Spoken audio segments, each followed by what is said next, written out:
being able to, and I've been such a big proponent of LinkedIn because being able to reach out to people and talk to them in real time, have conversations. Like I've had conversations in the inbox with Mr. English, and it's just so awesome to meet like-minded people that you may not meet in your everyday life. And not only like-minded people, people who can help you see things on a higher level to where you may or may not be. You know what I mean? I don't have those types of conversations with my regular homeboys that I grew up with. You know what I'm saying? Some of them I do, but for the most part, I don't.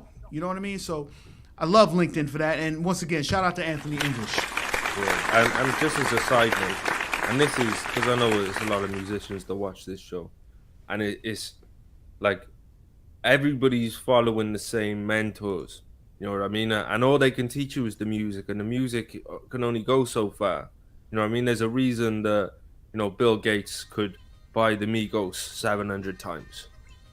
You know what I mean? And you gotta look at look bigger. Not necessarily the Migos are doing, and it's not them specifically. It's just an example. They're doing great things. They're making a lot of money. They're making waves, but you've got to look at outside. You got to look at business. You got to look at investments. You got to look at technology. You got to look at all these things, and you got to find people in. And that's one mistake I made for years, man. When I was trying to sell beats, I was just looking up to producers, man, trying to get to top producers, and that's all good because they can teach me how to sell one thing or do one thing.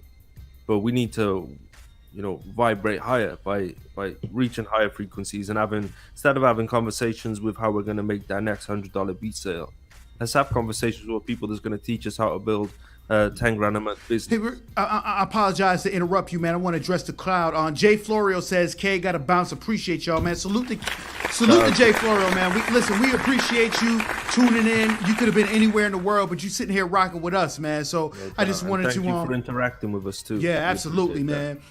Karen Biden says that she is on LinkedIn. Hit me up. So there it is, man. As far as vibrating on people that's on a higher level, you know what I mean? So salute to Karen Biden as well. My apologies, didn't mean to cut you off and make you lose your train of thought, but I wanted to address those comments. Yeah, no doubt, man. But yeah, we gotta get around some different people. We gotta think outside the box, and we all know how important that is, getting outside the box. But we're gonna stay in the box. If you're a producer and you only listen to producers, you're only ever gonna know how to sell beats. There's only so far that can go. You know what I mean? That's $100 product. Where as you could be speaking to people who are selling $10,000 products. You know what I mean? There's people out there that can teach you out. There's people in online marketing that are no joke bringing in like $1 million a month. Yeah. You just gotta. And I think LinkedIn is better for that. Because you're approaching business entities. And we were saying just before we got on, when you get on LinkedIn, right?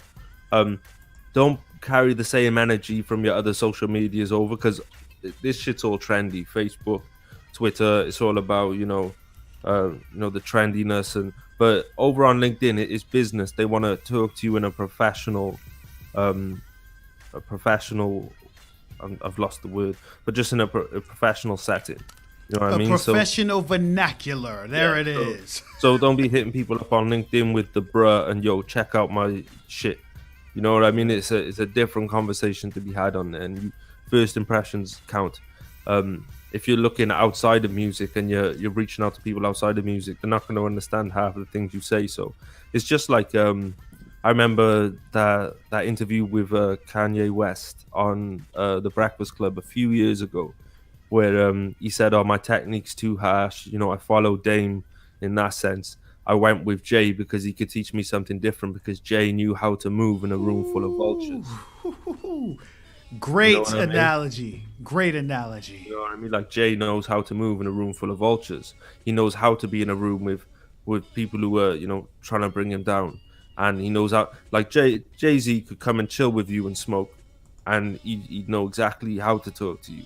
But then he could also go sit next to,